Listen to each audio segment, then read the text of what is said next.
Muito bem, senhoras e senhores. Tudo bom com vocês? Eu sou Antônio José e esse é mais um episódio do AJ. Amada audiência, nós estamos muito felizes de tê-los aqui. Nesse momento, você já deixa seu like. Se você não está inscrito, você já se inscreve no canal e compartilha, porque a gente vai levar esse conteúdo mais adiante. Eu quero falar uma coisa para vocês. No episódio do Jansen Costa, da Fatorial, nós fizemos a proposição dele, não foi nem minha, de criar um grupo para a gente analisar as ações da Eletromídia, tanto as ações LMD3 quanto as ações de mercado da Eletromídia. Esse grupo foi criado no WhatsApp e se você tem interesse em participar, você entra em contato pelo nosso Instagram, AJ Podcast Oficial, que nós vamos te mandar o link para você entrar no grupo. Hoje nós temos aqui a inteligência de mercado da Record TV Rio de Janeiro. Esse cara que é um cara muito querido, uma simpatia. Senhoras e senhores, Sérgio Prazeres, salva de palmas. Grande Antônio. Obrigado pelo convite. Tem que ter a torcida. Antônio sempre foi esse cara, dinâmico, alegre, parceiro. E assim, a gente já fez muitos bons negócios para clientes que eu já tive aí na minha carreira publicitária, nas agências aí Thompson e DPZ, que eu passei. Uma vida, né, cara? E continua sendo parceiro agora, inclusive com a Record também, porque demanda de espaços valiosos que ele tem aí pela cidade para mostrar a nossa marca. Eu quero te agradecer você ter vindo aí. Você, como eu falei, você é inteligência de mercado. Então, inteligência é o que falta aqui nessa pessoinha. Você vem aqui... É o meu caso também. Vamos improvisar juntos. E aí, como é que você tá, cara? Cara, tô bem, graças a Deus. Família linda. Seguindo em frente. Eu acho que a gente assim está retomando a vida, né? Eu acho que esse período anterior que a gente teve agora teve um impacto muito grande para a vida de todo mundo e de certa forma a gente desaprendeu como é que era viver no dia a dia, de ter contato com os amigos, de se reencontrar, né? Então acho que a gente está redescobrindo essa questão de eventos, de encontro, e também eu acho que está voltando a essa força que a mídia exterior ela oferece num processo de mídia, que assim como a TV aberta é aquela mídia que consegue efetivar a maior cobertura em menor período de tempo. Então, acho que a gente tem esses dois lados aí, o lado... pessoal e o Quando você fala em inteligência de mercado, você tem que buscar informações que na TV sempre trouxe a informação, né, Serginho? Você chega numa empresa como a empresa que você está, na Record, você já tem um rio enorme, caudaloso de informações que você vai ali trabalhando com aquelas informações. Nós, do OH, nós não tínhamos essas informações. E aí precisamos de um iluminado que criou um instituto chamado InfoH, que trouxe um pouco de luz para o nosso segmento de mídia OH, né? Hoje eu consigo te falar que um circuito de LED nosso na Barra, ele vai te entregar 720 GRPs. GRP é um negócio que a gente não tinha. A gente falava de fluxo, fazia uma suposição sobre impacto. E GRP é uma linguagem da televisão de sempre, né?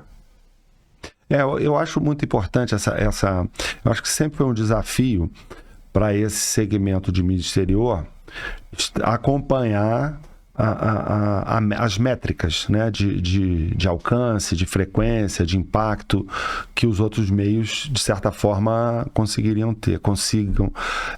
tinham. Eu acho que o nosso amigo Laércio, ele realmente, do InfoAH, ele é uma máquina, né, de conhecimento desse setor. Eu acho que ele agregou muito. E a gente tem que olhar isso num panorama que, desde lá de trás, quando veio a Cemusa, né, que trouxe o Datafolha Cidades, né, que foi uma evolução, uma pesquisa que começou numa pesquisa exclusiva, quer dizer, então acho que é um caminho que o meio vem tentando implementar, e ele conseguiu agir aí sozinho, ter uma ferramenta que eu acho que a gente tem que entender o seguinte, a Record, de certa forma, ela alimenta essa pesquisa que ela utiliza comprando essa pesquisa. Então, ela alimenta a Kantar para ela desenvolver as pesquisas que ela tem, e o mercado é sempre carente de informações, por mais que a gente tenha as informações, a gente sempre precisa mais.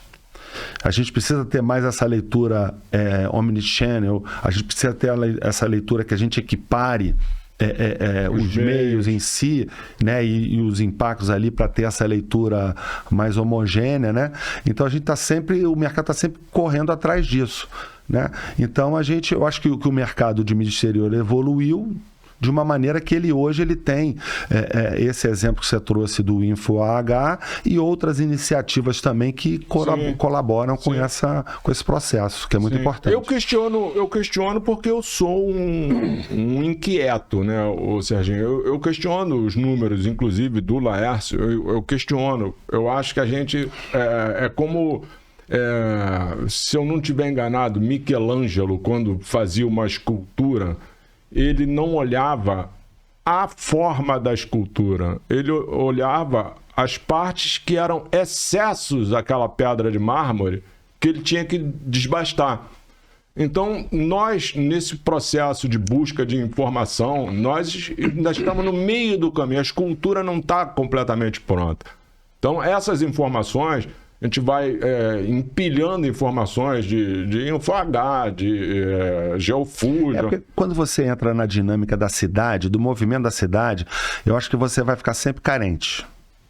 Nunca para, esse conhecimento, aprender nunca para. Porque a cidade é dinâmica, e como você se propõe a interagir com a cidade, de certa maneira, você vai estar sempre carente ali, porque sempre vai ter uma peça nova, né? Sempre vai ter essas coisas acontecendo. Então é sempre um desafio que você vai ter, né? Então vai estar sempre tendo que correr atrás mesmo. Sim. E você tem regiões da cidade, uma cidade grande como a nossa aqui, Rio de Janeiro, como é São Paulo.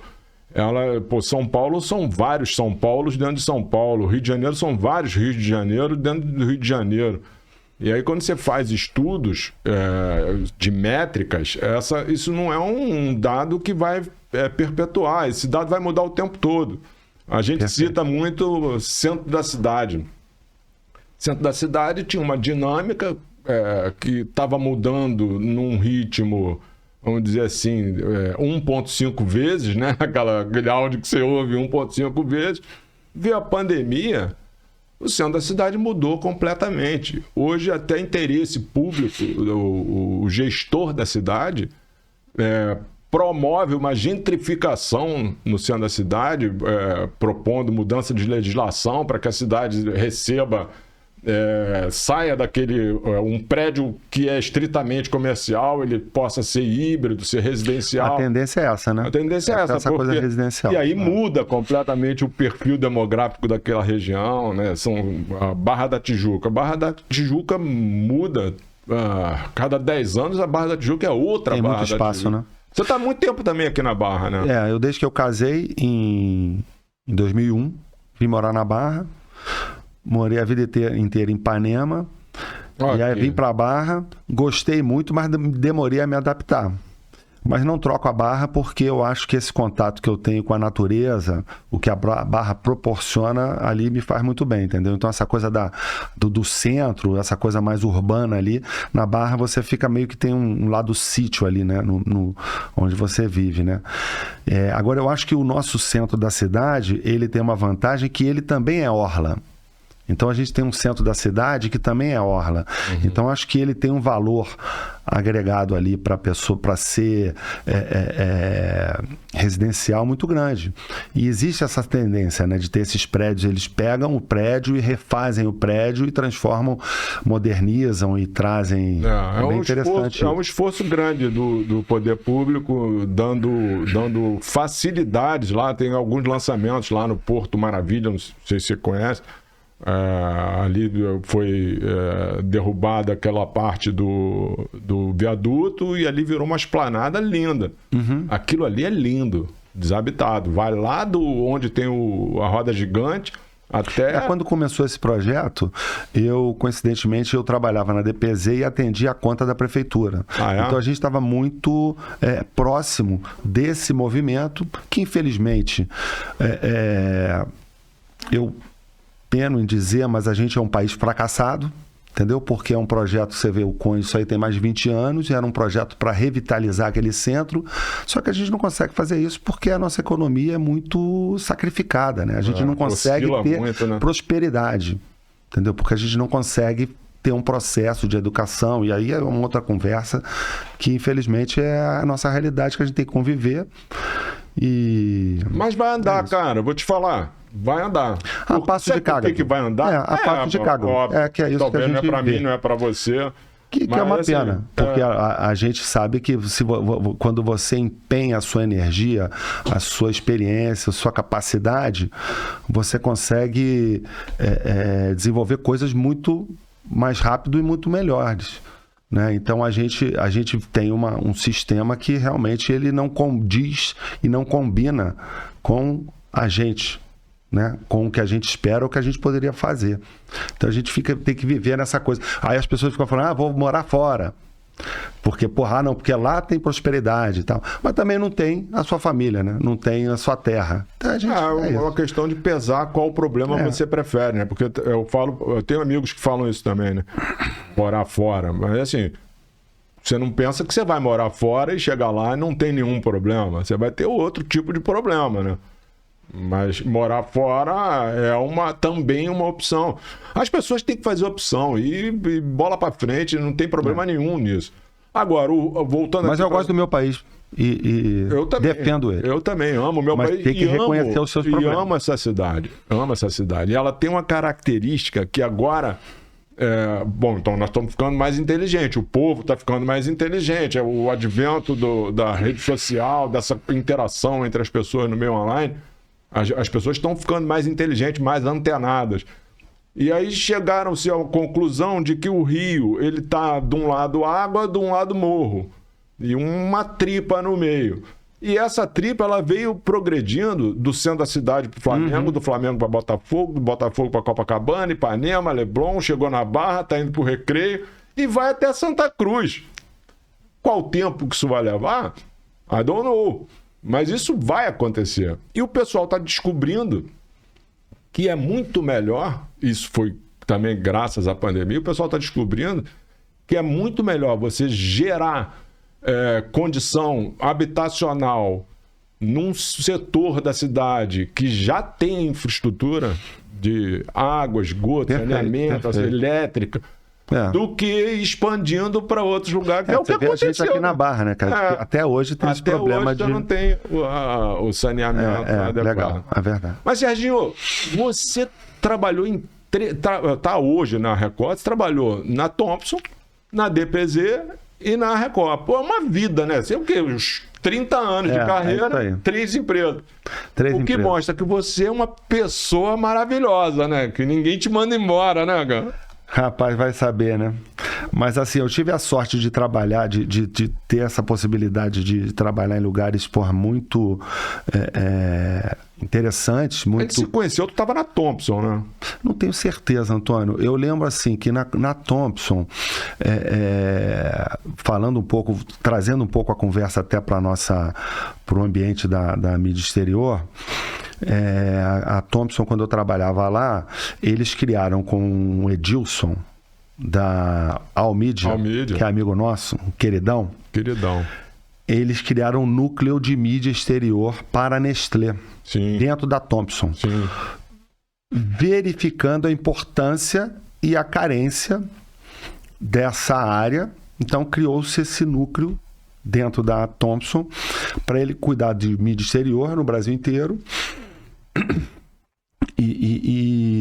Mas eu acho que nessa época aí a gente fazia muita mídia exterior para ESSO na Thomson. Eles tinham muita demanda assim, mas eu acho que eu tive mais envolvimento mais com essa área na DPZ. Que aí eu tinha Coca-Cola, tinha uns clientes que tinham essa mais pegada, demandavam, né? Mais essa visibilidade. Aí quando chegou na DPZ, passou o tempo e teve uma outra experiência, porque surgiram essas agências específicas de mídia exterior. A agência começou a perder muitos negócios em relação a isso, porque o cara tinha ali uma estrutura, uma inteligência, né? E começou a meio que roubar negócios da agência. E aí o Daniel Barbará chamou o Wilson Ferrari e falou: Wilson, ó, o negócio é o seguinte, acho que tem uma oportunidade aqui. E o senhor era o head de mídia de DPZ. Ele era diretor de mídia lá da DPZ, e ele, junto com o Daniel, suportado, né, com o suporte da DPZ e do Daniel Barbará, criou a W Ferrari, exatamente para ter esse núcleo que foi um tempo, não sei se foi 1 ano, 2 anos, exclusivo para clientes da DPZ, para a DPZ poder confrontar essa concorrência dessas agências específicas de mídia exterior, tendo esse braço do Ilcinho, e depois ele ter a vida própria dele, que ele tem essa vida própria dele muito boa até hoje. Resolvido até hoje. Exatamente, porque era preparado para isso e tem todos os elementos que eu acho essenciais, inclusive a questão da transparência, né, da honestidade, tudo que é muito importante aí. Um cara espetacular. E quando chegou o Ilcinho, eu achei que pra gente foi muito interessante, porque a mídia exterior, ela demanda muito tempo. Ela tirando esses... tudo bem que é um meio que evoluiu muito, né? Então ele saiu do outdoor para o painel, do mobiliário urbano, agora para esses painéis digitais. Então, só que...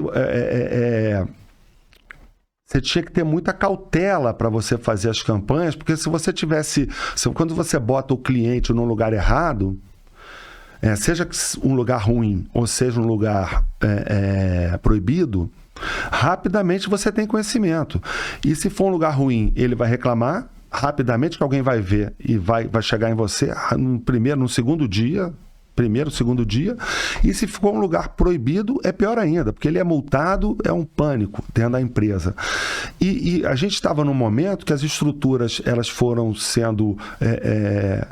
enxutas, o trabalho de mídia ficou muito mais complexo, você tinha mais meios para cuidar, então a gente não tinha capacidade nem de olhar uma campanha no Rio de Janeiro, quanto mais no Brasil inteiro. E quando a gente depois começou a ter o suporte do Ilcinho, entendeu? Vários e vários casos, entendeu? Uma vez a gente tinha um problema lá em Cabo Frio, tinha que resolver uma questão em Cabo Frio, o Ilcinho falou assim: não, hoje eu não posso ir lá, mas amanhã eu vou lá. E imagina eu sair da agência, ou não tinha nem equipe para ir para Cabo Frio, para ir em Belém, entendeu? Então acho que esse foi um movimento que o próprio meio demandou, porque ele foi ficando cada vez mais complexo e tal. Assim, hoje... Até eu acho que o mercado mudou, porque no momento você tem... hoje você tem o seu portfólio principal, são painéis, que eles são bem posicionados. Então é diferente, né, daquela mídia pulverizada que você tinha antigamente. E eu acho também quando você tem essas empresas mais sólidas, né, mais organizadas, você também... tem um elemento de confiança que você constrói. Eu lembro quando a gente teve um processo, quando a gente começou com o mobiliário urbano aqui no Rio de Janeiro, o Mídia de São Paulo não conhecia o impacto do mobiliário urbano na vida dele, né? Então foi necessário trazer, e eu conversei com o Sinho, eu falei, o Sinho, tem que trazer esses caras aqui, porque senão esses caras não vão entender o que acontece, o que isso proporciona. E tem um caso muito interessante também do Tomás, que é o meu chefe agora na Record. Tá contigo lá, ele era da Cemusa. Da Cemusa. Ele era o... Que teve um cliente que fez um check-in lá e falou que estava faltando 2. Aí ele falou assim, não, então não paga nada. Entendeu? Se você não tiver essa relação de confiança, porque eu não tô aqui para te roubar painel. 1 painel, 2 painel. Eu tô aqui para te fazer você ter resultado. Então ele sabe contar melhor essa história, mas assim, foi uma atitude que ele tomou para mostrar que o jogo era outro. Claro. É outro jogo, não é negócio de você ficar olhando... plaquinha de outdoor que nego troca no meio da semana. Um negócio que, graças a Deus, não aconteceu comigo. Isso, olha, já acontece. Porra, hoje? Hoje não. Hoje não acontece. Aconteceu. Hoje era outro mundo, outra realidade. Outro mundo, outra realidade. Hoje, cara, eu brinco que o check-in da coisa boa sou eu que faço. O check-in da coisa ruim é meu concorrente que faz. Cara, é muito rápido. O cara vai lá, pum! O painel tá com a lâmpada apagada. Meu concorrente faz isso. Esse desfavor para nossa companhia. Não, a informação ela é muito rápida, você tem que estar muito azeitado. Não, e a informação chega rápido, é impressionante, cara. Você, uma vez, tinha um prefeito aqui, que é o atual, e ele começaram a mudar porque a nossa legislação carioca é muito frágil nesse aspecto, né? São Paulo é um negócio mais... feito de outra forma. Então tinha muitos painéis que eram podia, mas não podia. Em determinado momento ele saiu montando tudo, né?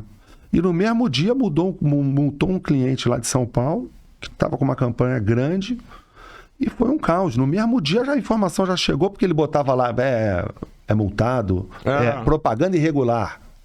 E isso rapidamente isso é sabido, né? Notícia ruim anda mais rápido, não. Notícia ruim anda mais rápido. Mas eu tenho uma notícia boa para te dar, embora a gente esteja hoje em situações diferentes e olhando a mesma verba publicitária, a convivência da televisão, a televisão comprou uma parte da Eletromídia, cara. Aliás, a Record não quer comprar uma parte da minha empresa, não? Seria bom. Eu acho assim que a gente tem que estender a sua... Acho que antigamente a televisão achava que ela sozinha resolvia o problema dela, né? A gente aqui na Record já sabe há muito tempo que sozinha ela não consegue mais resolver esse problema. Tanto que a gente provocou um pouco esse movimento da presença meio que permanente do concorrente na mídia exterior, como a gente fazia também. E é isso, né? Que hoje em dia você está tão impactado de mídias, de oportunidades, de coisas para fazer, que você tem que trabalhar esses lembretes, né? Esses mecanismos para... Você muda de posição em o quê? 2010, 11, por aí? 2011. Para televisão. Então sai da mesa da agência, vai para o veículo. E essa transformação, assim, esse cenário que muda o pano de fundo para você, isso como é que foi para você? Cara, isso porque é diferente, né, cara? A visão é outra, não, né? A minha leitura é o seguinte, você quando... o pessoal fala assim, mudou do lado da mesa. Não, você não muda do lado da mesa, você muda do prisma. Você está num prisma e você passa a olhar por outro prisma, né? E no caso da agência, você é um mercado muito nervoso, né? E você... E o trabalho que você realiza dentro da agência é um trabalho que ele vai muito minucioso, desde o problema do cliente até as possibilidades, a estratégia, e aí depois a implementação, e depois o acompanhamento. Então, a linha de trabalho ali dentro da agência é muito ampla, é muito maçante, né? No veículo, de certa forma, você está na ponta final desse processo. Então você pega as coisas que logicamente você tem que se planejar para trazer ideias, para colocar ideias novas, diferentes e tal, no planejamento dos clientes, mas é uma outra dinâmica, né? E eu acho que muda o prisma também em relação ao relacionamento que você tem. Porque quando você é um profissional de mídia, você é muito paparicado pelo mercado, né? Porque o mídia, todo mundo quer ficar bem com mídia e tal.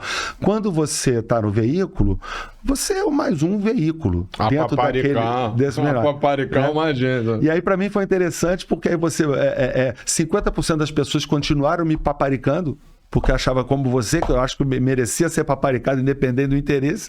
Agora 50%, talvez menos. 20. Você não precisa paparicar. Eu encontrei num café da manhã no Mundo Novo ali, pô, uma família linda. Cara, você é uma pessoa maravilhosa, cara. Não é porque você é mídia, porque você não é... Isso mas aí são coisas que você assim, eu comento isso, que são coisas que você não espera, uma experiência que você teve, né? Inclusive, teve um amigo que eu falei assim, porra, ele me chamava de meu ídolo. Aí eu fui pro Record, ele parou de chamar de ídolo. Eu falei, cara, eu parei de ser ídolo, eu não entendi. Eu mudei porque eu não sei o quê. Sou mesmo. Eu provoquei de propósito, entendeu? Porque pra mim essas coisas não fazem muito sentido, mas são coisas que são a experiência que você tem. Cara, pô, meu sogro falava, cara, tu sai da companhia, o teu telefone para de tocar imediatamente. Tem que estar preparado pra isso, porque, cara... E você realmente... Você vai juntar na sua vida profissional, na sua vida pessoal e na sua vida profissional, são poucas as pessoas que você vai fazer assim, olhar no olho e encontrar um amigo de verdade, entendeu? A pessoa que você, cara... mas tem bastante... Não importa onde tu tá, o nosso mercado é muito coeso, né? É um mercado muito próximo, né? Então, acho que... Assim, eu acho que a gente tem essa vantagem. Agora, eu te levei lá para 2010, 2011, quando você mudou de posição, porque eu tenho, assim, achado, é só um achamento meu, um achismo, que as agências, elas estão sofrendo, todas, as enormes, as menores, todas estão sofrendo uma transformação brutal do plano de negócio econômico em razão da presença de online. Online mudou o game. Eu acho que o online mudou o game de tudo. O game todo, né? Eu acho que hoje em dia não existe mais área de conforto. Então, assim, se em algum momento existiu uma área de conforto, hoje em dia não existe em nenhum lugar. Né? Nem nesse... Você pode falar com o pessoal do mercado financeiro. Quer dizer, hoje em dia todo mundo tem que ficar remando. Entendeu? Se parar de remar, afunda. Que é essa superposição de novidades, essa questão de você não acompanhar os efeitos da tecnologia. E aí todo mundo querendo, e a gente tem essa necessidade de querer saber o que vai acontecer, o que está acontecendo, e você fica empolvorosa querendo pensar muito. Lógico. Eu sou tranquilo em relação a isso, entendeu? Eu tento me tranquilizar, e isso é uma coisa que eu tento fazer há muito tempo, porque eu vivi exatamente esse momento que eu comecei a ser... Quando eu cheguei na Thomson... no dia que eu 19 anos. No dia que eu cheguei na Thomson, chegou o primeiro microcomputador na agência. E me botaram lá para botar... eu ficava botando as informações... Aquele monitor de fósforo verde, né? Não, já era um microzinho melhorzinho, porque o fósforo verde, esse aí era o mainframe. E eu ficava botando os dados dos relatórios de audiência que chegavam, aquelas folhas contínuas assim, e botava ali para a gente fazer o trabalho. Então botava no computador para depois tirar o trabalho, né? Então tinha 2 trabalhos. E tinha um mainframe na agência que era maravilhoso. Era uma sala como essa aqui, cheio de geladeiras assim, com aquelas bobinas e tal. E o pessoal falava assim, não, isso aqui, esse pequenininho, eu estava trabalhando lá, falei assim, não, esse aqui vai superar aquele. Eu falei assim, porra, mesmo, isso não vai, porra, é possível. Porque a sala ficava levantada assim, porque tinha vento que entrava por baixo, tinha refrigeração por baixo.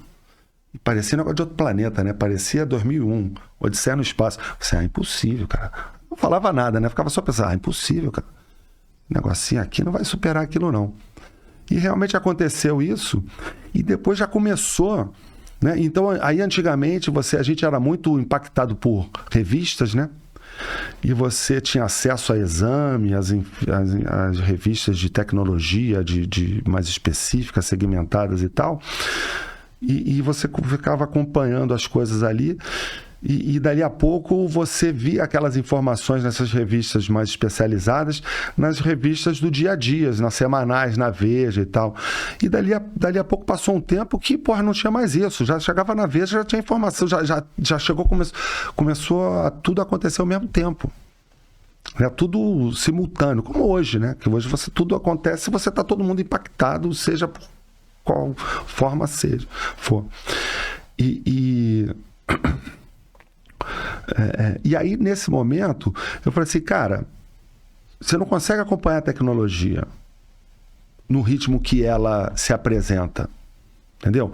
E aí eu percebi o seguinte, o que eu tento fazer é o seguinte, porque por mais informação que você tenha, você vai ter sempre dificuldade de conhecer, de reconhecer o ser humano.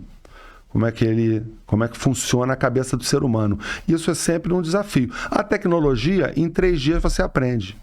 Entendeu? Então, continua sendo assim. Então, se você quiser saber chat LGBT... GPT. GPT. LGBT.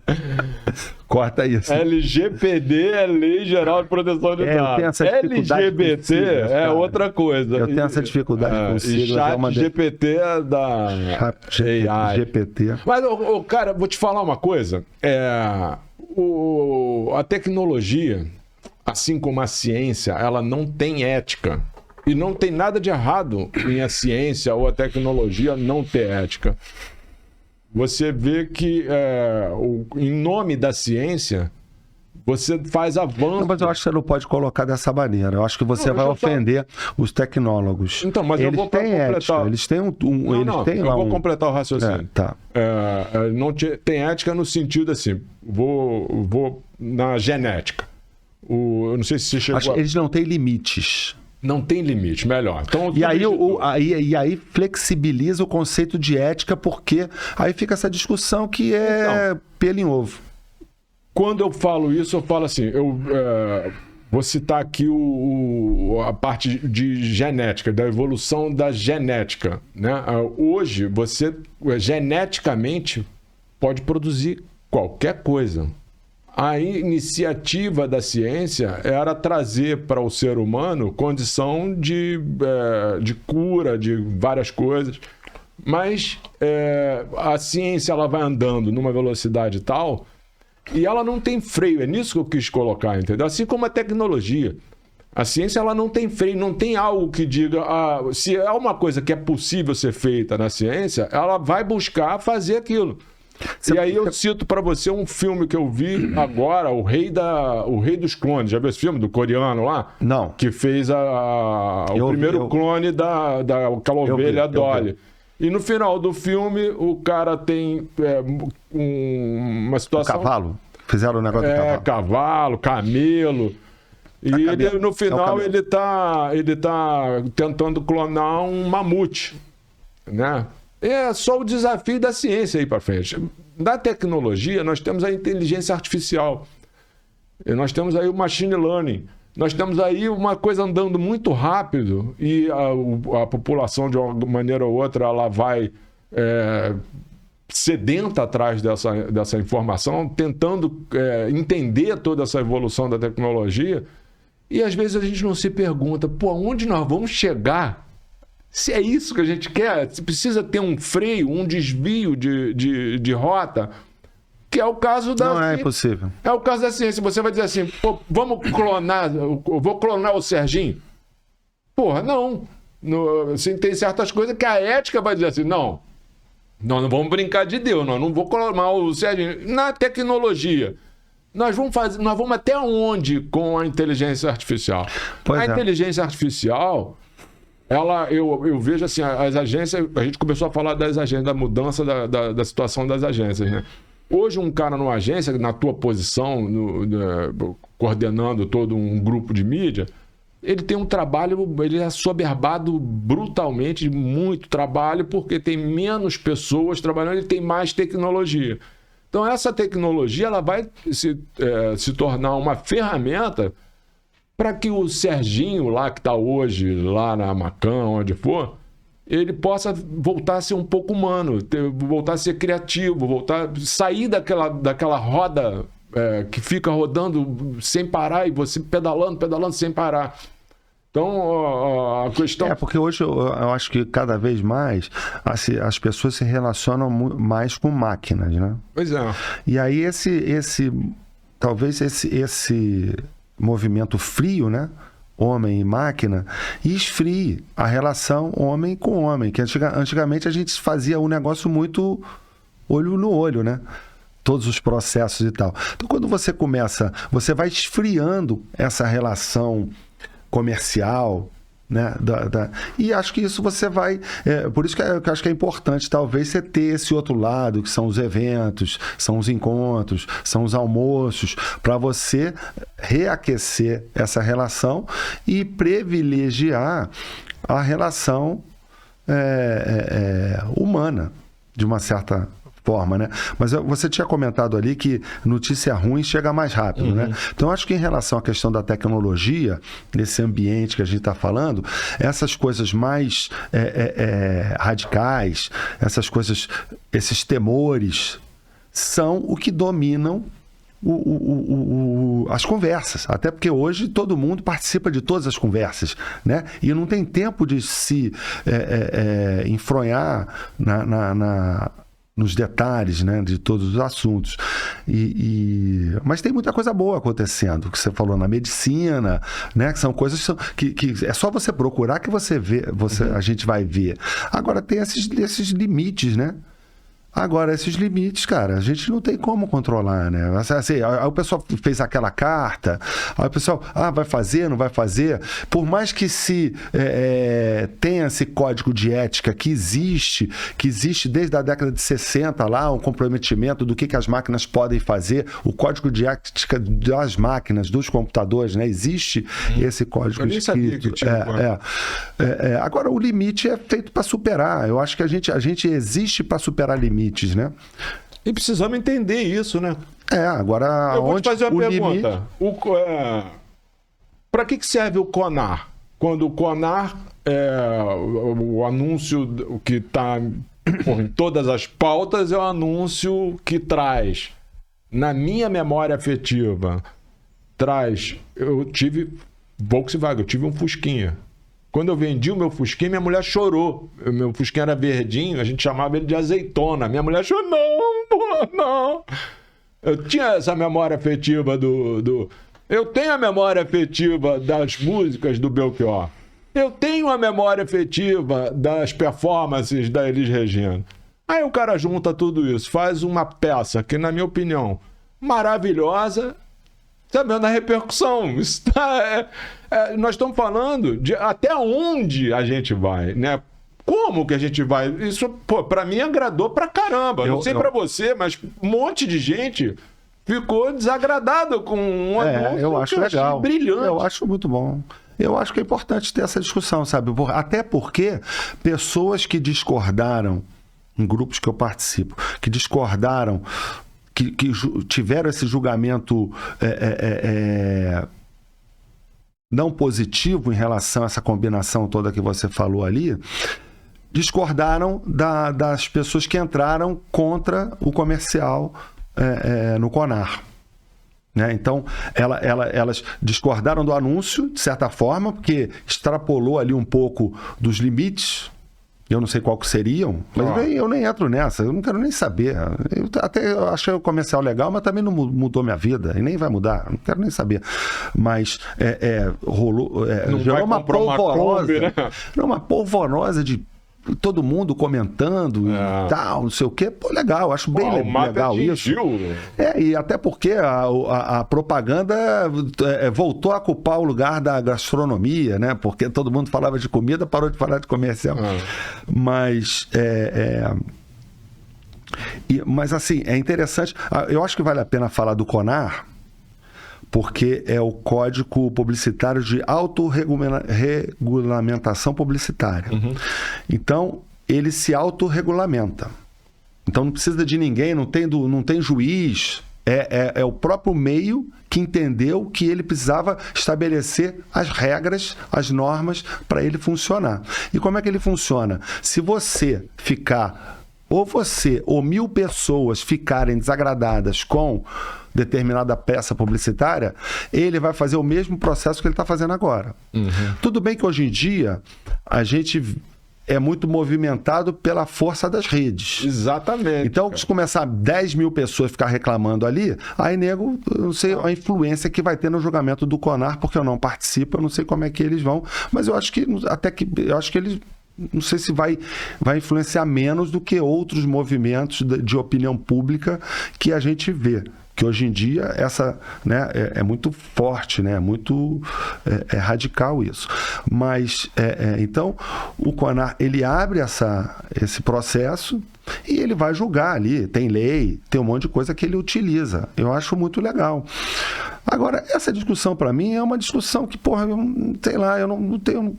Eu acho que tem outras pessoas para discutirem. Eu tenho outros assuntos. Eu me interesso por outros assuntos. Agora, se pode ter Elis, eu acho que a filha dela que tem que saber. A filha dela é herdeira. Então, quando você vê... porque se o Tom Jobim não pode tocar a música dele, a minha mãe não pode... eu posso mostrar a foto da minha mãe, agora eu não posso mostrar a foto da minha mãe gesticulando? Não posso. Esse limite, quem é que vai estabelecer? Eu acho que o herdeiro tem. Eu acho que cabe ao herdeiro dizer o que ele quer fazer com o espólio né, do parente dele. Só para complementando, eu li um artigo muito bom na Folha essa semana e uma moça ponderando, aí eu gosto desse tipo de interpretação, porque eu não tenho a informação, eu não tenho julgamento para fazer. Mas ela julgou, eu ouvi um julgamento sobre o Belchior, que falaram que ele era um cara avesso à publicidade, mas, de novo, o herdeiro dele quer botar ele na publicidade, ele precisa de dinheiro, não interessa, está recebendo um dinheiro ali. Tá certo? Então ele não gostava, mas o herdeiro gosta. E parece que a Elis também não era uma pessoa muito voltada para esse mercantilismo. Ela era meio avessa pelo esse artigo que eu li no jornal. Então, eu entro mais nessas ponderações assim, entendeu? Do que eu ficar julgando, não tenho nem capacidade. Eu não falei de questão de fazer juízo nenhum de valor sobre a peça em si, mas eu citei isso porque nós estamos vivendo uma transformação, isso vai... tanto a ciência quanto a tecnologia, elas, como eu falei, não tem freio, né? Elas vão caminhando, nós que somos as pessoas que usam a tecnologia, por exemplo, no nosso trabalho de publicidade. Hoje, a tecnologia, o cara ele vai fazer um curso de comunicação, acho que ele tem muita coisa de matemática, de estatística, de probabilidade, de matemática, que não é aquela situação mais de humanas, né? Porque hoje em dia todo mundo virou mídia, né? É tudo. Né, Antônio? Hoje em dia eu falo que todo mundo virou mídia, porque a partir do momento que todo mundo tem o seu ambiente digital particular e que você fica, de certa forma, convivendo com a questão de alcance, pessoas que dão like, que te perseguem, que seguem, e essa coisa toda, esses conceitos de mídia que eram uma coisa mais técnica, né, e voltada para a publicidade, para o mercado publicitário, são conceitos que permeiam a vida da maioria das pessoas, seja de uma forma mais intensa ou seja menos intenso, mas todo mundo tem esse conhecimento, né? Então, eu acho que até hoje em dia é mais fácil você falar de mídia, né? Porque todo mundo compreende, né? O que é o alcance, o que é a frequência, como é que essas coisas se combinam. Os termos ficaram mais... usuais, mais simples, né? Mas isso é uma coisa que é uma curiosidade minha, né? Eu estava vendo agora uma coisa no meu segmento que sem problema nenhum, Eletromídia, JC Deco e Clear Channel levaram o sarrafo da mídia externa lá para cima, né? Então, como eu falei até no início do programa, que a gente criou um grupo para acompanhar o líder. Vamos acompanhar o líder para ver o que o líder está fazendo e fazer igual ou tentar fazer melhor, né? Essas companhias, elas estão hoje buscando mais tecnologia para acompanhar a evolução ligeira do online na compra programática de mídia. Para o DOH. Elas querem ampliar a sua capacidade de segmentação, né? De chegar mais próximo daquelas pessoas que Sim. mais interessam, né? Sim. Aí eu faço o mesmo questionamento. Será que é isso que a gente quer? Será que é isso? É nesse lugar que a gente quer chegar? Porque a gente vê que a compra da mídia... eu citei aqui num episódio, eu não me lembro qual, eu citei aqui num episódio. Pô, a partir do momento... Você tem YouTube Premium? Sim. Por que você paga o Premium? Não, eu já tive. Tá, porque é caro. O YouTube é caro. Por que eu não paga o YouTube Premium? Para não ver anúncio. Então você paga para Mas o anúncio dele é muito ruim. Você paga para não ver anúncio de uma plataforma que vende anúncio. Então, você está pagando para não ver o anúncio de alguém que pagou para estar no anúncio. Então a gente começa a perguntar, pô, tá bom. É porque assim, eu acho que é outra dinâmica, entendeu? O cara que vende o premium, ele dá uma esmola para você, que é o gratuito, e bota um anúncio de qualquer jeito ali, porque ele quer vender o premium, que é caro. A assinatura do YouTube é mais cara do que a Netflix. Então ele é caro para você ter. Então, tem gente que gosta, que precisa ter. Na pandemia eu tive muito, até porque você tinha muita palestra, muita coisa para você ver, e ele consegue rodar... sem interrupção. Não, ele consegue rodar na segunda tela. Ah, sim. E o pago roda na segunda, e o não pago você tem que ficar com ele ali na tela. Uhum. Então, isso que me forçou até esse movimento. Mas... se você pega o Spotify, por exemplo, a propaganda dele é muito ruim. Ele não tem um esforço diferente das mídias tradicionais, que tem um esforço de tentar ambientar de maneira melhor aquela propaganda, de complementar a propaganda do break com a propaganda sem interrupção dentro do conteúdo. Quer dizer, eu acho que existe um esforço muito maior nessas mídias para ter essa integração do que essas mídias pagas, porque ele quer o pago. Então, quanto pior for o não pago, para ele é melhor, porque ele vai forçar o cara a vir para o pago. Então, acho que existe essa dinâmica nisso também. Por isso que ele faz pouco esforço ali, ele bota propaganda ali e interrompe mesmo no meio para te incomodar mesmo, para você te forçar a ir para o outro, né? Sei lá.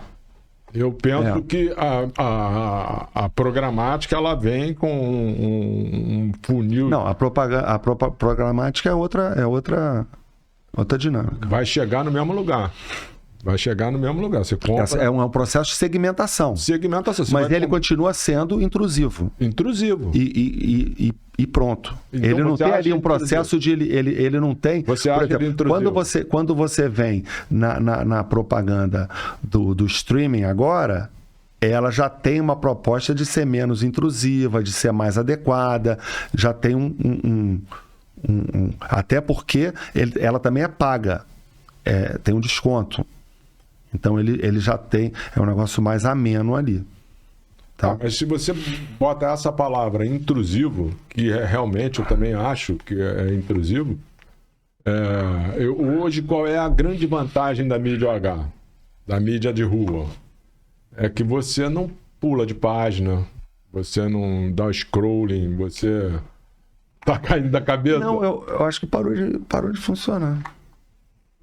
Falei. Oi? Alô? O meu tá ok. Vamos tirar então A gente vai agora seguir aqui. Essa é uma homenagem que a gente faz ao Padilha, que para eu tirar o... Padilha não gosta do fone, a gente não tirou. gosta do fone, falou mal do meu headphone. Mas entendeu? Quando você fala esse negócio da intrusão... Ah, foi bom ter tirado, cara. Estava pesando minha cabeça. Eu não tô acostumado. Não. Mas fala. Você vai levar isso pra rua? Vai levar esse conceito de ser uma coisa intrusiva pra rua? Né? Imagina que você... Olha, eu não penso assim. Eu, assim, utilizando a minha cabeça de mídia, eu acho que são coisas diferentes. Porque, assim, na rua, ou você olha ou não olha. Você está na paisagem. Então, você pode ser mídia ou você pode ser paisagem. É isso. Na rua é isso. Ou é você mídia ou é você paisagem. Na mídia eletrônica, você tem a força, o impacto da mensagem audiovisual que a mídia exterior está agregando para ela agora, essa questão da mensagem visual sem o áudio. Então você tem isso. Você tem um meio estabelecido que é justo e combinado com as pessoas, que ele é gratuito, e você tem uma prenda que é a propaganda. Então você tem um acordo formalizado ali em torno disso, e você tem essas mídias digitais novas que ela tem a proposta de ser remunerada. Então é a questão que eles falam que é o freemium, esse conceito de freemium, que é ele te dá uma amostra do produto gratuito, e para você ter toda a utilidade do produto em todas as suas frentes, você tem que pagar. Então, acho que a mídia eletrônica, o YouTube, por exemplo, ele prioriza isso, ele prestigia essa possibilidade ali de você vender. Agora, ele realmente tem um alcance, o grátis dele tem um alcance tão grande, até porque ele é caro, né? Porque ele acaba virando uma máquina ali de propaganda e tal, mas eu percebo, sendo mídia, que ele não faz nenhum esforço para transformar essa combinação do conteúdo legal com a propaganda numa coisa mais harmônica. Até porque ele não tem esse controle, né? O ambiente dele é muito vasto, então ele tem que separar. Diferente do que o streaming está fazendo, que ele está fazendo essa coisa, ele está combinando ali o ambiente com o conteúdo, com a propaganda, o ambiente com a propaganda, com tipo de conteúdo, de filme, né, e a maneira de aparecer. O meu pensamento é sempre assim, legal, isso aqui pode chegar até lá. Mas meu pensamento sempre é assim, está todo mundo correndo por um lado, eu começo a me perguntar, será que é isso mesmo? Porque quando a manada vai toda por um lado, você pode estar indo... Não, eu acho que não tem como fugir. Não, você exatamente. Acha? Não tem como fugir, não tem como fugir. Então essa questão da programática é um negócio que está aí, está acontecendo e vai ter que acontecer. E ela tem dois lados. Tem um lado que é bom para um lado que é bom para outro, e enfim. Na hora que você começa a segmentar demais, principalmente essas mídias de massa, que elas têm essa proposta de ser de massa, aí você começa a fatiar muito, de repente você tem dificuldade de vender o restante dessas fatias. Então, mas você não tem como fugir, porque se o anunciante, quem paga a conta e que tem cada vez a conta mais cara, porque ele precisa acompanhar o dia a dia, o movimento do consumidor.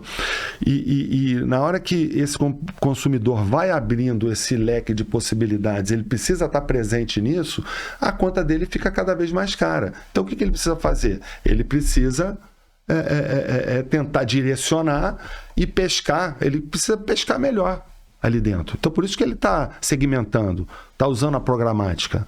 E para segmentar mais e para tentar baratear a conta dele. E o problema, se ficar calhau para você, o problema é seu. Como é que você vai lidar com isso?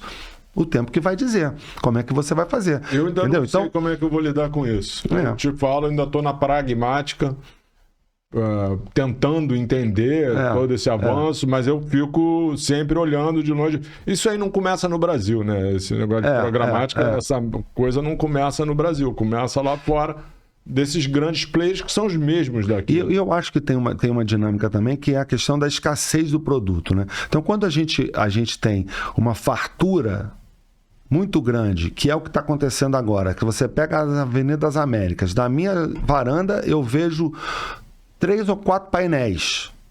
Um que é intrusivo demais, que eu ia até comentar com você, que o cara botou um pisca nele, que é um dos poucos que tem um pisca, que ele fica piscando, a propaganda do próprio exibidor é a mais invasiva de todas, que fica piscando lá no meu banheiro e na minha varanda. Então, assim, na minha própria varanda eu vejo 3 ou 4 painéis, porque a Avenida das Américas ela é longa assim, né? E você não tem prédio, você tem outro prédio é 3 quilômetros depois, você vê os painéis ali. Então, quando você tem a fartura, você não precisa disso. Quando você começa a ter escassez, você aumenta a disputa pelo espaço e o preço. Então, acho que tem essa dinâmica também de influenciando nessa necessidade de você segmentar por dia, por horário, por tipo de público, né, por momentos, né, que você vai utilizar. Tá? E eu acho assim, fazendo uma diferença muito grande do conceito de mídia programática no digital, que supõe uma série de questões, inclusive leilões, essa coisa toda, e esse conceito na mídia exterior, que é mais um processo de segmentação que você consegue promover ali, do que essa coisa mais radical de leilão, que eu acho que é uma etapa um pouco mais distante, entendeu? Você acha? Eu não vejo acontecer. O caminho é para esse caminho aí, né? Vai seguir o caminho que foi o digital. Ou seja, você vai estar na televisão vendo seu Netflix, você vai ver o anúncio do Mercado Livre. Aí você vai descer no elevador, você vai ver um anúncio do Mercado Livre. Mas isso é uma falácia. Você vai pra rua, vai ver Mercado Livre. Você vai ser impactado. Mas a gente sonha com esse tipo de monitoramento 100% que nem o digital tem. Nem a galera que trabalha com... Não tem. Eu acho que tem muito. Não, eles têm muito, que aquela coisa de repetição de anúncio.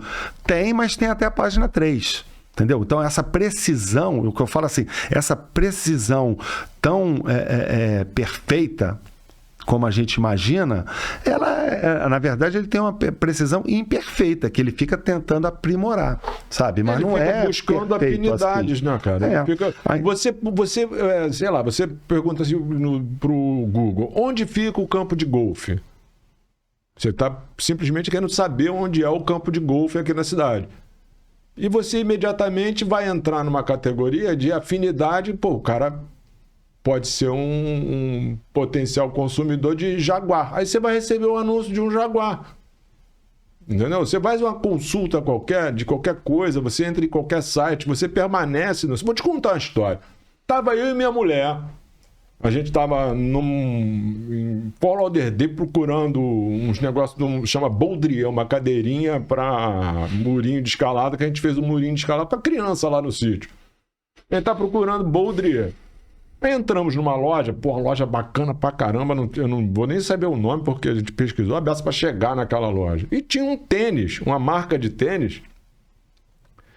E aquela loja, ela tinha um sistema tal que conseguiu ler o IP da minha mulher chegou, ela parou, ficou 30 segundos na frente desse tênis, não botou a mão no tênis, ela só falou, ó, que marca diferente, ó, que tênis diferente, coloridão, sabe?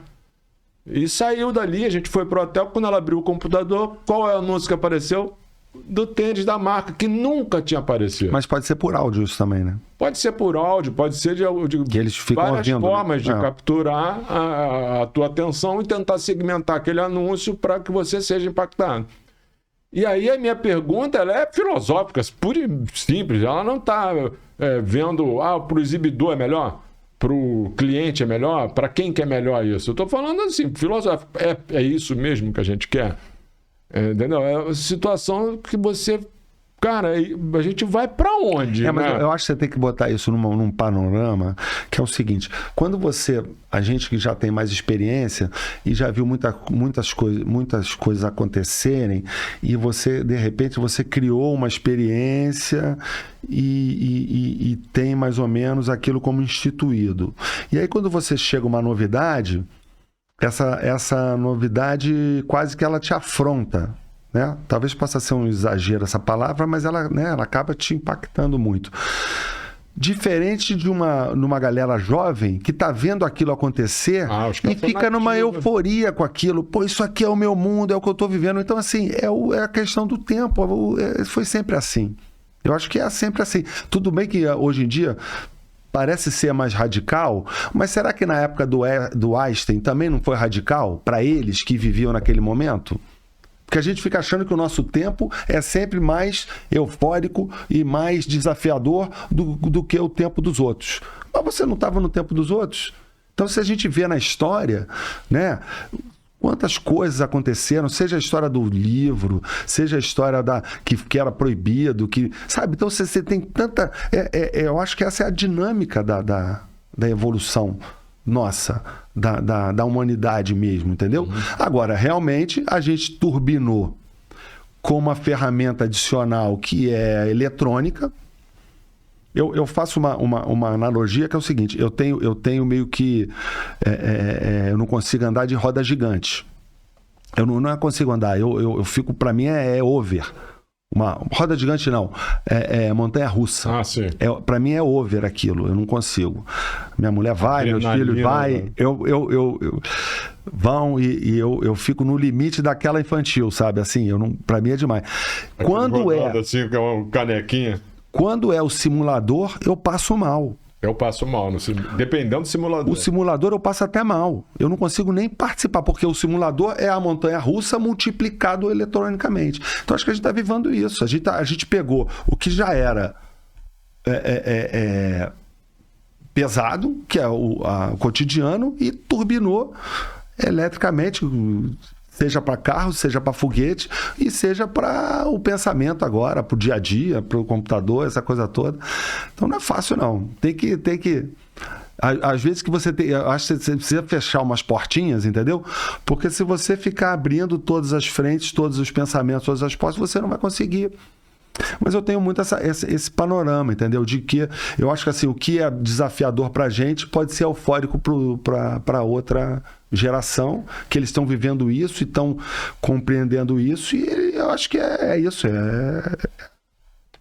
Mas assim, para o Antônio José, seu amigo, Pargo, as pessoas devem estar perguntando por que o Pargo. Eu vou explicar o Pargo. Eu fico olhando esse Pargo aqui, comigo não deve estar entendendo. Vou explicar o Pargo, ainda vou chegar lá no Pargo.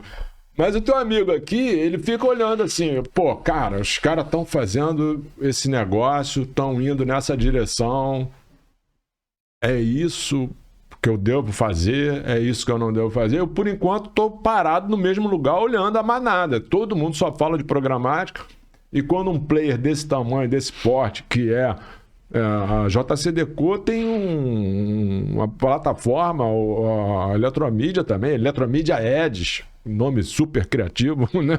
JCDecaux Edge, né? Criativo pra caramba. Mas você vai dar um tapa lá naquele seu servidor e você vai fazer isso. Mas eu não sei se eu quero. Isso é que é não, exatamente. Isso é a tecnologia. Então, o conceitual para você é mais importante do que o tecnológico. O mais importante para mim é o meu cliente, cara. O mais importante para mim é o meu cliente, é o meu consumidor, é o cara que está lá na outra mesa, aquele é o principal. Nós somos atores que estamos todos do lado de cá. Todos nós estamos do lado de cá. Eu acho assim que você... O único que está do lado de lá é o anunciante, é o cliente. Eu acho que você tem uma função primordial de proporcionar ali uma mídia de massa para as pessoas, entendeu? E eu acho que, eventualmente, você pode abrir um slot ali ou dois que seja uma coisa mais específica para você atender esse tipo de demanda, que é uma coisa ali mais oportuna, se você sentir necessidade, entendeu? Mas eu acho que você tem que preservar, você não vai fugir do seu modelo, que é ser uma mídia de massa, que vai impactar, né? Que você fica ali em torno ali da cidade da música, né, com 3 painéis ali, e que você pega ali, porra, metade da barra, pelo menos ali, metade do fluxo que tem na barra toda, você pega ali. De alguma maneira, né? Deve ser. Eu fiz uma conta lá na plataforma do FH, dos painéis que a gente tem aqui na barra Recreio, por um mês deu 61 milhões e meio de impactos. Pessoas únicas.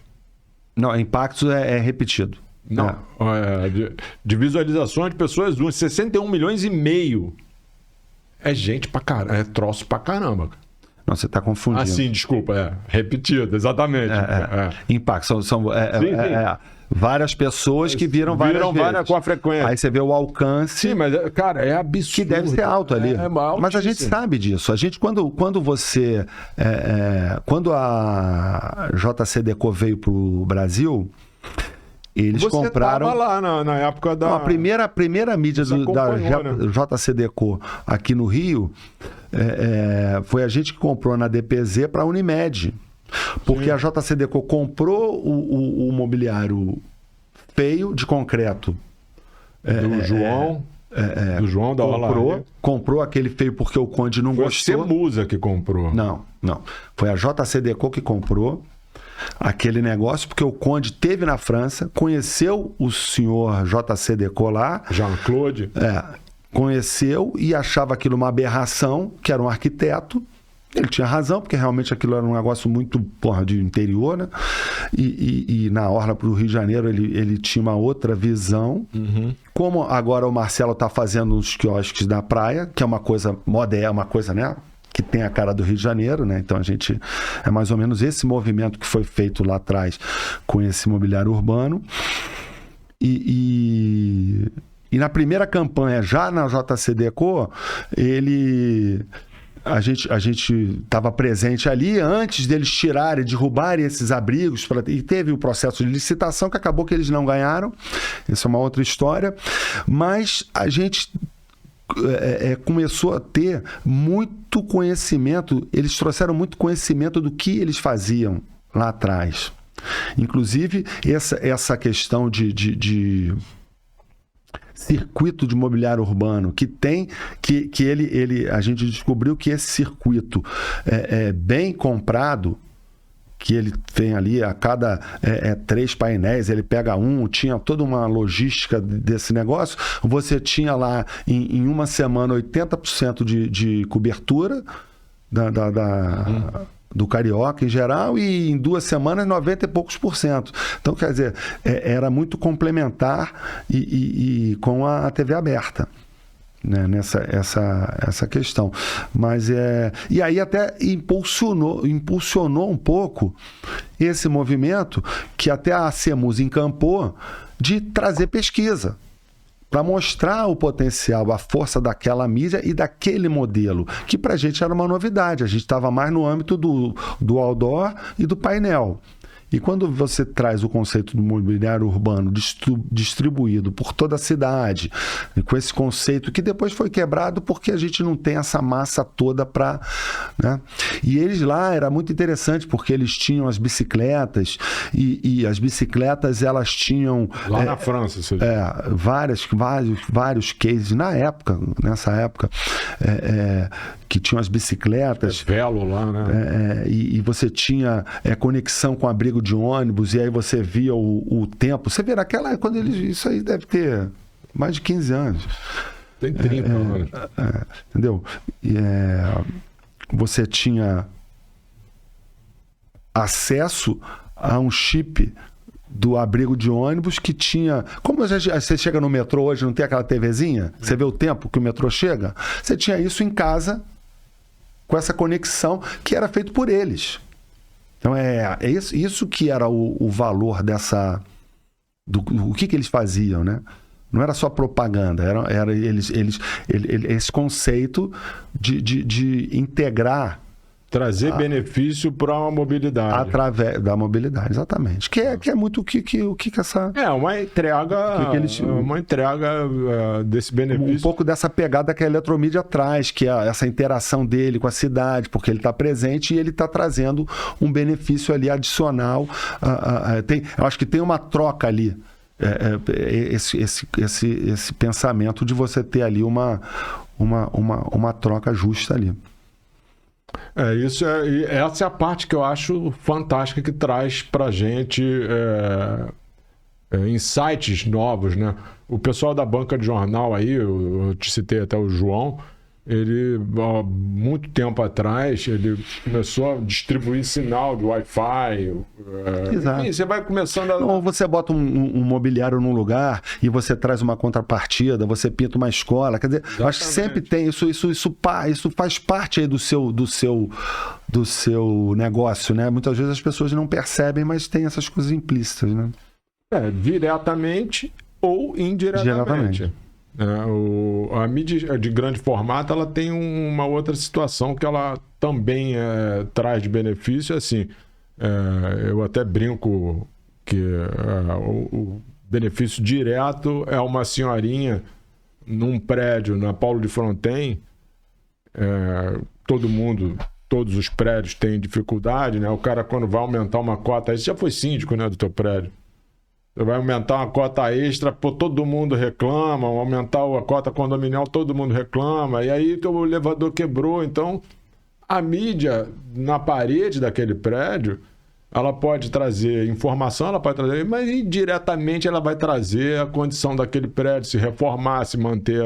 Tanto a mídia quanto a antena, né, de celular. A antena de celular... Seja na mídia, no elevador. Direto, isso é na veia, né, cara? É um recurso que entra para o prédio na veia. Eu tenho vontade de trazer aqui o Cláudio Castro, que é um cara da área de imobiliária, para a gente trocar ideia nesse sentido também, de linkar essas informações, né? Porque esse é benefício direto. O cara lá, você que está na rua, está vendo um anúncio ou uma informação, ou até uma obra de arte, ou o que for, um painel digital. Hoje está começando essa coisa do painel digital em pena. Não sei se já viu algum. Bacana, né? A cara dele. Já viu algum? A gente fica perseguindo mídia, né? Pela gente que é mídia, né? Aí tu fica na rua, você não passa sem ver. Demais isso, cara. E aí você tem um prédio que se moderniza, as pessoas conseguem ter uma vida melhor, aquelas pessoas... E a mídia está fazendo o trabalho dela, de comunicar, de trazer informação e quiçá, uma coisa que até que a gente propôs aqui para um anunciante, que eu acho que até você já atendeu ele, que é na área de cosméticos, de restauração de meio ambiente, cara, de águas e vegetação nativa. Isso é uma pegada, meio ambiente é uma pegada outra dinâmica. E assim... sempre podemos fazer, né? E lá em São Paulo houve aquele negócio da cidade limpa porque achavam que a mídia externa, essa que não é a mídia do mobiliário, não tinha nenhum retorno social. E esse é muito discutível, né? E facilmente você consegue argumentar a favor da volta da mídia de grande formato para São Paulo. Você tem prédios com total vocação para publicidade, uma parede no meio da rua. Eu acho que todo centro urbano moderno, ele tem até a sua a gente vai ali em Nova York, ali na como é que chama? Times Square? Na Times Square, né? Ali, você vê, ali é um hub de mídia. Mas né? Eu acho esse o pior exemplo para você usar. Não. A favor. Não, o que eu quero dizer é o seguinte: todo grande centro urbano tem um lugar que tem esse ambiente ali que revela um pouco a questão, de modernidade, sabe, da força que aquele lugar oferece. Então, quando as pessoas tiveram já a ideia de fazer isso em São Paulo, eu achei legal de ter ali uma Times Square em São Paulo, sabe? De ter um lugar ali que fosse um ambiente ali que, de certa forma, você gera riqueza, você gera interesse, você, sabe, é um negócio... Sim, ali é um ponto turístico. Entendeu? Entendeu? E não é o único lugar que tem, né? Em vários lugares tem esse tipo de coisa. Eu acho isso interessante. Eu acho interessante a Times Square, eu acho interessante, Piccadilly Circus, Xangai, Shenzhen, tem vários lugares, né? Singapura lá, aquela praia de Sentosa, tem uns prédios lá, tudo A comunicação, tudo digital agora. Isso é bacana pra caramba. Mas, assim, as cidades pequenas, você vai pra cidade pequena...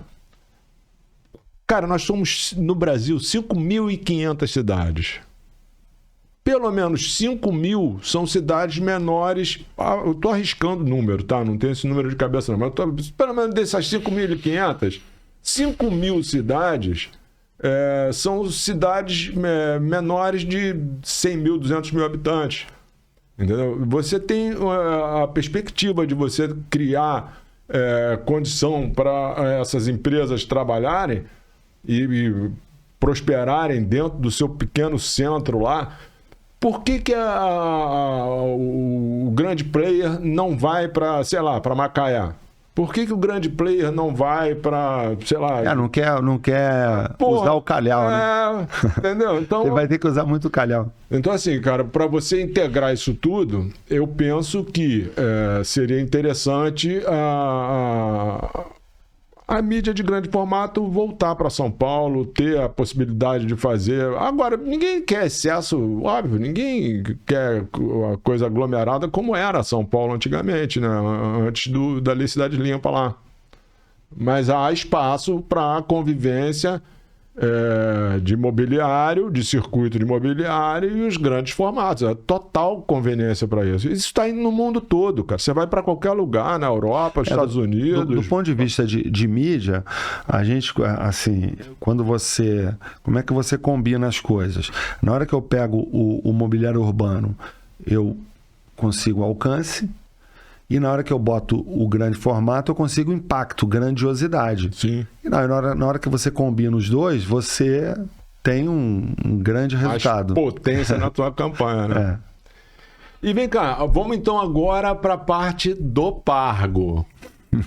Me conta por que você me chama de Pargo. Não, é você que me chama de Pargo. Não, é você que me chama de Pargo. Não, você que me chama de Pargo. E por que eu te chamo de Pargo?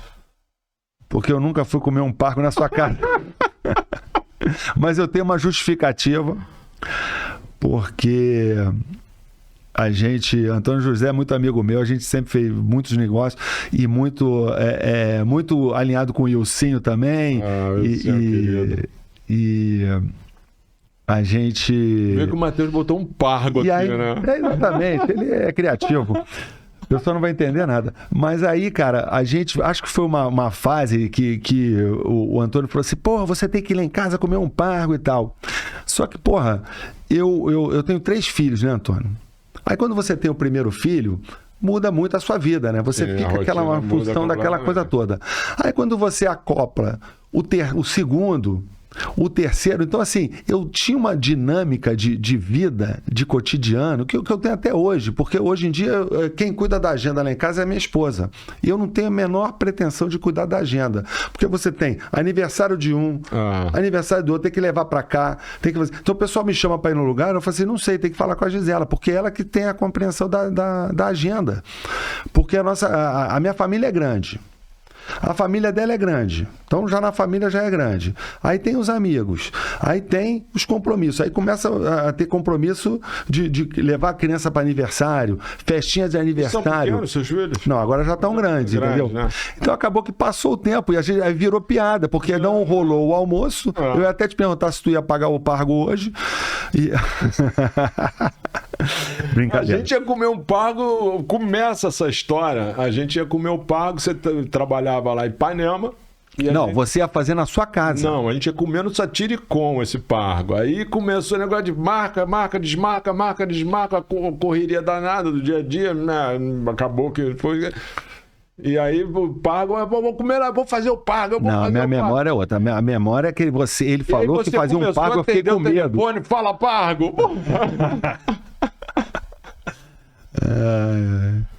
Mas olha só, você é um queridão, cara. Eu gosto pra caramba de você. Sempre gostei muito de você. Você sempre foi um cara que atendeu a companhia lá. Você me deu uma sacaneadinha no meio do caminho.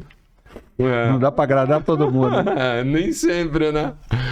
Mas assim, a gente sempre teve muita afinidade, né, cara? E assim, do ponto de vista do Serginho Pessoa, Prazeres tem um músico que é... Não, é outra família. É outra família. É outra família, que existe prazeres, existe dois prazeres, e a minha família Prazeres, ela é de Recife. Prazeres é português, né? Eu sou mineiro. Oi. Sou mineiro.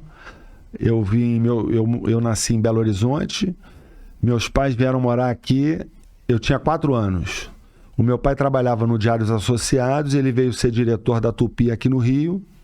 E aí a Tupi quebrou. E ele não quis voltar para Belo Horizonte. Ele virou carioca. Então meu pai é aquele famoso turista, né, que vira carioca, porque ele se adaptou aqui no Rio de Janeiro, e eu continuei aqui. E a vidinha, como é que tá? A melhor vida que você tá levando da tua carreira, como é que tá isso aí? Cara...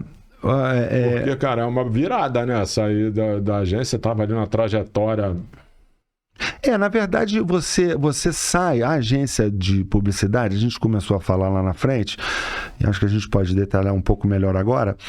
A agência de publicidade é uma estrutura muito pequena e é um prestador de serviço muito frágil em determinados momentos em relação ao poder, o potencial que os seus clientes têm, né? E eu acho que ao longo do tempo as agências foram ampliando essa fragilidade em relação ao poder do anunciante. Eu acho que no momento que elas assinaram ali o consentimento do direito autoral para o anunciante, quer dizer, a ideia não é mais dela, quando você cria a ideia é do anunciante, isso foi fragilizando ali um pouco o poder que ela tinha. Poder mesmo. Então ela tem muito pouco poder. Eu acho que você tem exceções, que eu acho que tem quando você faz um trabalho grandioso, bonito, e você é um parceiro que efetiva muito os resultados do cliente, você fica ali com essa fidelidade, né? Mas eu acho que é sempre questionado e sempre muita pressão por preço e tal, não é? Quando você chega na Record, é uma empresa. A Record é uma empresa. Ela é, ao mesmo tempo, ela é um veículo de mídia, mas ela é uma anunciante também. Ela tem um outro poder. Ela é uma empresa, de fato. Ela não é uma estrutura criativa, enxuta, que é uma agência de publicidade. Então, são dois ambientes muito diferentes. E aí eu comecei a entrar um pouco nessa realidade, né? O que ela se propõe a fazer, o que ela entrega, o que ela precisa. Bem mais complexo, né? Porque é o produto. Porque você tem jornalismo, esporte. Não, e aí você tem um produto. Na agência você não tem um produto. O produto efetivamente é o que você produz para outra pessoa. No veículo, a relação é mais honesta ali, porque você tem um produto. Não é honesta, é mais objetiva. Você tem um produto e você abre espaço para o anunciante se favorecer daquele produto ali. Na agência você é uma coisa abstrata, né? Você vai criando, são coisas bem diferentes, né? E aí você uma empresa, sendo uma empresa, ela tem já uma estrutura mais ampla, diferente de uma agência de publicidade que tem uma estrutura pequena. Você tem poucos níveis hierárquicos ali, você tem e é muito, e todo mundo permeia ali a conversa entre todo mundo, né? A empresa não, você tem mais lá as suas áreas, seus setores, essas coisas, né? Então você nem conhece metade das pessoas que trabalham com você, né? Então são ambientes bem diferentes. Mas em termos de carreira, a pergunta que eu fiz foi essa. Você, tá. Tipo, o Serginho. Você tá com quantos anos, Sérgio? Eu tô com 5,5. 5,5. 5,5? Pô, tu tá no topo da ladeira? 5,5 ou 5,4? Ah, o cara não sabe. Eu já esqueci. Eu tenho que fazer a conta. Tá, né? Não tô muito... Mas então, você, assim... Você tá no melhor da tua vida hoje, né, cara? Então, eu acho assim, o Rio de Janeiro, ele acho que tem duas situações. Você já teve momento ruim? ruim. Graças a Deus, não. Não. Que bom. Eu acho que eu tenho momentos, como todo mundo, desafiadores, momentos que você, questionadores. Agora, assim, momento ruim, graças a Deus eu não tive, assim, ruim. Eu acho que o mercado nosso de publicidade, ele ficou muito concentrado em São Paulo. Então, assim, o PIB publicitário cada vez é mais concentrado em São Paulo. Hoje em dia abriu uma lacuna que você tem essa coisa do híbrido, né? Então você não precisa estar presente, apesar de que a presença tem sido cada vez mais cobrada e o híbrido questionado. Então acho que tem os seus momentos para cada coisa, né? Eu acho que acabou a pandemia, as empresas ficaram muito nesse híbrido, a gente ouve um pouco que estão questionando um pouco isso, tentando voltar. Total, a gente é muito presencial, agora você tem muitas reuniões que são virtuais. Entendeu? Então você pode ter a sua agenda e você tem compromisso. Então, por exemplo, eu tenho esse compromisso com você hoje. Agora a gente está aqui. Aí depois eu tenho uma reunião virtual daqui a pouco. Então eu já tive no escritório o dia inteiro ontem, em reunião. Então eu já estou tocando as coisas. Então, quer dizer, a gente não para em nenhum momento, né? A gente está sempre conectado. Está sempre tocando as coisas, independente de onde você esteja, né? E a gente tem o nosso escritório no Leblon e tem a emissora em Vargem Grande. Eu fico meio que no meio do caminho. Então eu vou para o Leblon, vou para Vargem Grande, né? E tem essa questão do nosso mercado, essa concentração em São Paulo, né? Eu lembro que na época de DPZ a gente era outra pujança de mercado lá, né? de clientes. Então a gente ficava aqui lutando aqui no Rio de Janeiro para ter um cliente médio, né? E lá você tinha um cliente grande que dentro dele tinha vários clientes médios dentro do mesmo cliente, né? Então tinha licitação para ganhar um produto, né? E, então assim, são diferenças muito grandes. Mas é a vida que eu tenho. Eu acho que eu tenho o pró do Rio de Janeiro.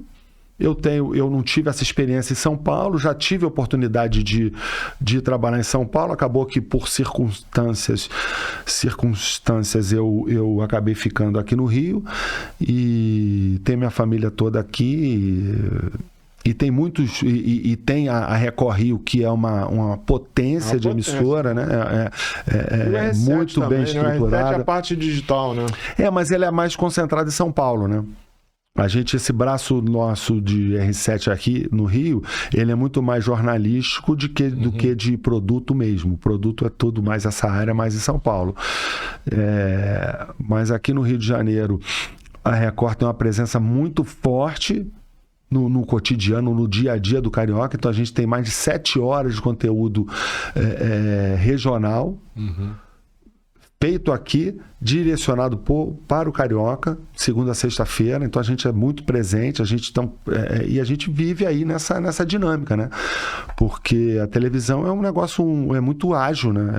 É informação, a todo tempo ali. A gente tem 3 jornais diários e é muito demandado, né, pela população ali, esse serviço, essa coisa que a gente entrega. E a empresa está ganhando espaço em relação aos congêneres? A disputa é muito grande, né? Tomás é bonzão? Bonzão. Bonzão, né? Tomás é bonzão. Pode chamar ele aqui, vai gostar. Ele tem muita história e tem muita experiência, assim como a gente nesse segmento ele nosso. Uma entrevista com alguém que eu não me lembro quem agora, ele manda bem pra caramba. Ele veio do segmento, ele começou lá para ser musa, né? Ele foi... Não, na verdade, a origem dele é marketing. Sim, mas ele foi da Semusa. Então, aí ele, na verdade, ele é um cara de agência que depois foi para o marketing e depois virou veículo na Semusa. Na Semusa. E passou por eventos também e tal, né? Eu sou um cara mais Ele chegou a trabalhar com o JC? Depois que a JC comprou a Semusa? Não. Ele saiu antes. Saiu antes, né?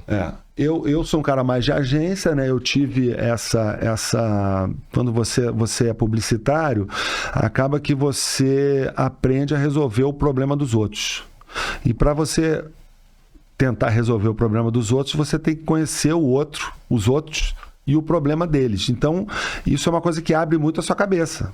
Porque você precisa fazer uma campanha ou uma licitação para o Ministério da Saúde ou para o Ministério da Educação e resolver os problemas da Coca-Cola, e de repente a Coca-Cola começa a ser questionada por ser uma empresa multinacional no Brasil, e de repente você descobre que na verdade ela é uma grande empresa regional que tinha lá 20 e tantos engarrafadores e mais não sei quantos mil empregados aqui. Então você começa, né, a conhecer um pouco dos desafios, você tem que abrir a cabeça, né? E para entender essa questão do problema dos outros. Então acho que essa que é o meu... A minha vocação é mais essa coisa de publicitário. Eu mantenho essa origem de publicitário, de mídia, de pensamento de mídia, de publicitário e pensamento de marketing, né? Como é que a gente vai interferir com essas ferramentas de comunicação no dia a dia, seja dos clientes ou seja agora da emissora também, como é que a gente pode contribuir nisso aí. E como eu falei, não pode parar de remar. Hoje em dia você tem que ficar remando o tempo inteiro. Se parar de remar, afunda. Não existe área de conforto para ninguém, né? Então você tem que ficar correndo atrás, seja do resultado, seja da informação, e não tá fácil para ninguém. O mercado, mas vai melhorar, viu? Vai melhorar.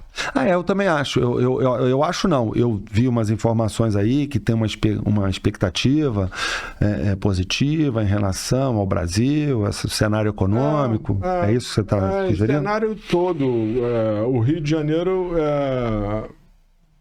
tem uma perspectiva assim de médio prazo, o Rio de Janeiro, né? O Brasil também, porque o Brasil está dentro de um contexto mundial, e o contexto mundial, embora esteja um pouco conturbado até hoje, em razão de pandemia, guerra, essas coisas todas, vai acabar se arrumando. Mas especificamente o Rio de Janeiro, a minha visão para o Rio de Janeiro é uma consolidação desse governo que está aí, esse governo renovar esse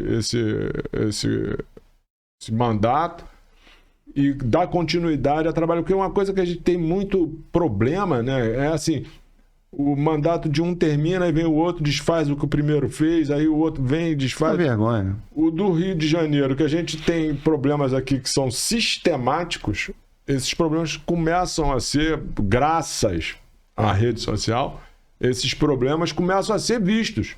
A insegurança, a saúde, a mobilidade. O Rio de Janeiro Rio de Janeiro só perde para Recife em questão de engarrafamento. O maior engarrafamento, pensava que era São Paulo. Pois não estava. A cidade mais trancada que tem, até que eu li, que a gente tem essa veia, e a gente tem essa veia, a gente fica todo mundo nessa veia, são poucas veias que a gente tem ali na São Paulo. Você tem desvios, né? Você tem mais desvios ali. Aqui no Rio você vai sair ali da Zona Sul, do Leblon, para São Conrado. Fala para mim, se o Rio de Janeiro tivesse um problema de segurança equalizada, um problema de mobilidade equalizada, uma situação... Que tipo de cidade tem alguma melhor no mundo? É verdade. No Rio, isso que a gente estava falando, você vê, o nosso centro da cidade já é a orla, né? São poucas cidades que você tem o centro da cidade na orla, né? Que parece que agora vai ficar até... Você quer fazer alguma coisa aí? Minha filha tá pedindo Uber, cara. Quer ver? Deixa eu ligar aqui. Desculpa. Eu acho que a mãe não vai poder buscar. Ô filha, a sua mãe não pode pegar hoje, né? Eu vou pedir Uber para você. É só você ou seu irmão também? Então eu vou pedir agora que eu tô interrompendo aqui uma gravação de podcast. Você acredita? Eu vou te mandar uma foto. Tô gravando um podcast. Tá sabendo? Eu vou te mandar. Eu vou te mostrar, filha. Um beijo. Então eu vou pedir agora, hein? Beijo. Desculpa, Antônio, que eu não dou... Ela tem 13 anos, cara, eu não dou... Ela tá na escola? Tá na escola e hoje a mãe não vai poder pegar. Ela tem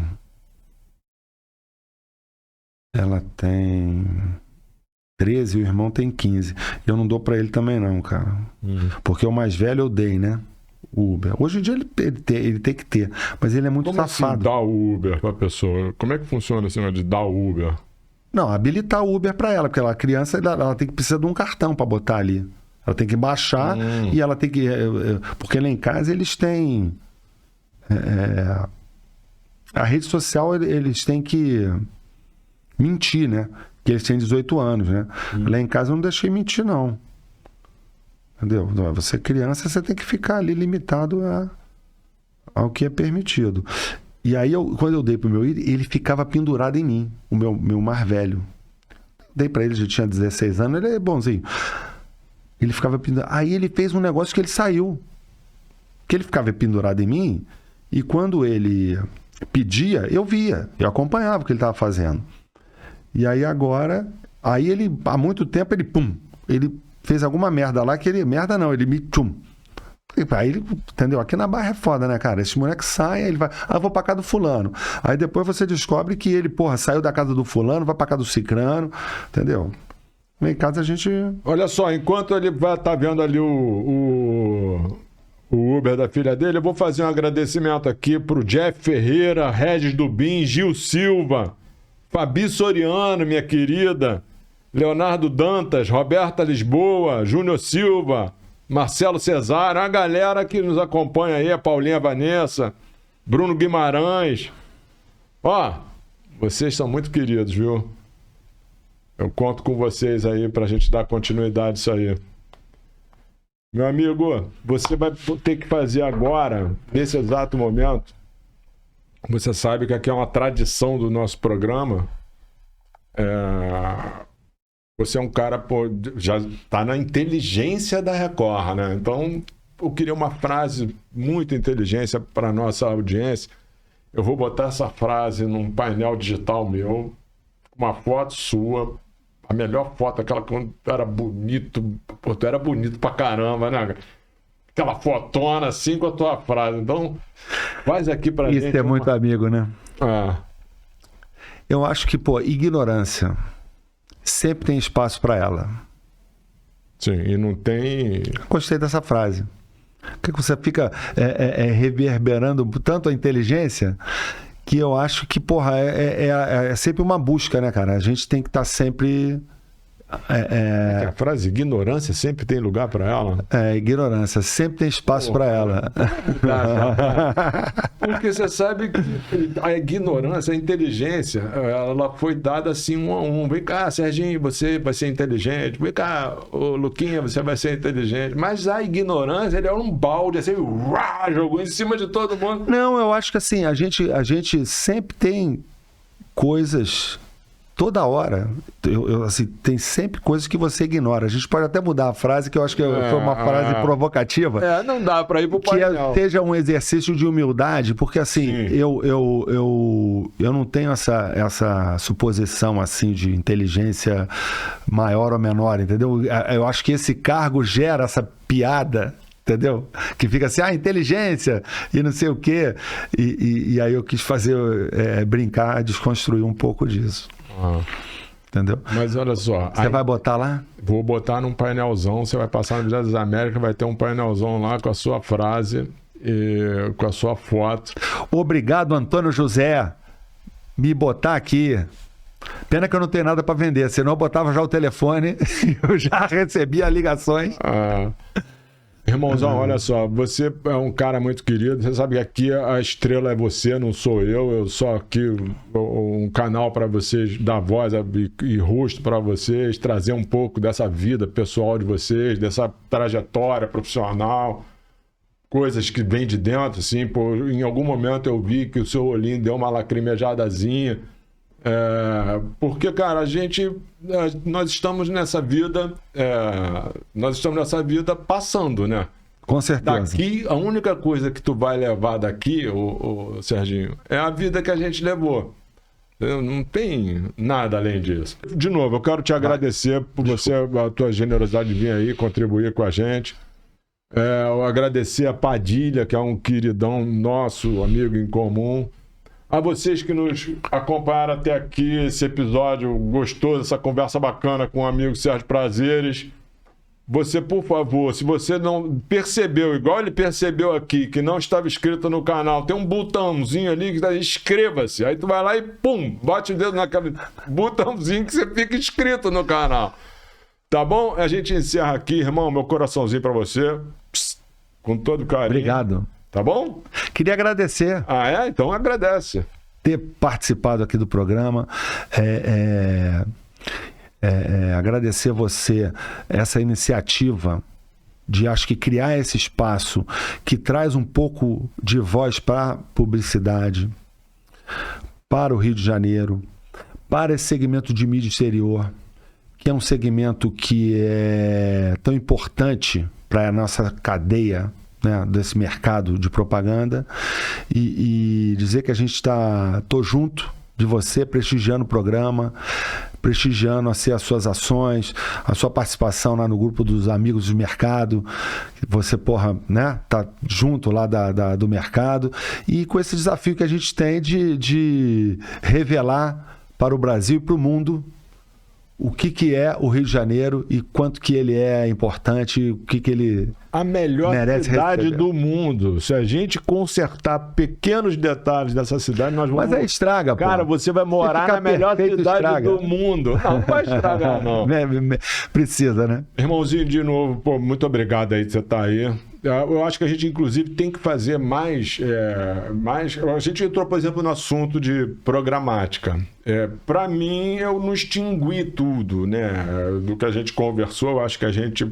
eu até propus ao Augusto, que esteve aqui comigo, pô, vamos fazer uma mesa grande, pô, botar todo mundo sentado e conversar, cara, porque as coisas vão andando para frente. Eu acho que como você tem aqui um espaço aberto, né, para um mercado em si, independente de empresas ou concorrentes, eu acho que se você trouxer aqui uma galera que tá à frente disso e ele trazer essa experiência do que ele tá fazendo, que assim, eu também assim, eu não tô muito mais ligado, né? Acaba que eu vou pegando ali partes, né, dessa coisa, o que eu leio, o que os amigos falam e tal, mas eu não tô muito mais nesse dia a dia, né? Tô muito mais no dia a dia da emissora, das questões, dos problemas da emissora e na questão da televisão em si, e depois a complementação da televisão, o complemento da televisão com o digital, né? E que eu acho rico, eu acho importante, que é até eu acho necessário para o mercado, porque é uma novidade, impacta o negócio de todo mundo, né? A gente está falando que tem ali essa questão de fatiar, você tem uma entrega, já é fatiada, que no digital você já fatiou ali, mas você tem 6 ou 8 slots ali, e de repente a programática começa a entrar isso, em qual proporção, né? E isso preocupa, porque você tem que ocupar 100%, né? Eu acho que vai existir painel dedicado. É o que eu acho. Tá. Mas é só achismo, né? Tá. Eu tô trazendo o pessoal que vai trocar ideia muito sobre isso. Minha galerinha, pô, hoje foi um papo muito bacana. Serginho, meu querido. Senhoras e senhores, Sérgio Prazeres. A salva de palmas, velho. Valeu. Tchau, pessoal. Até a próxima.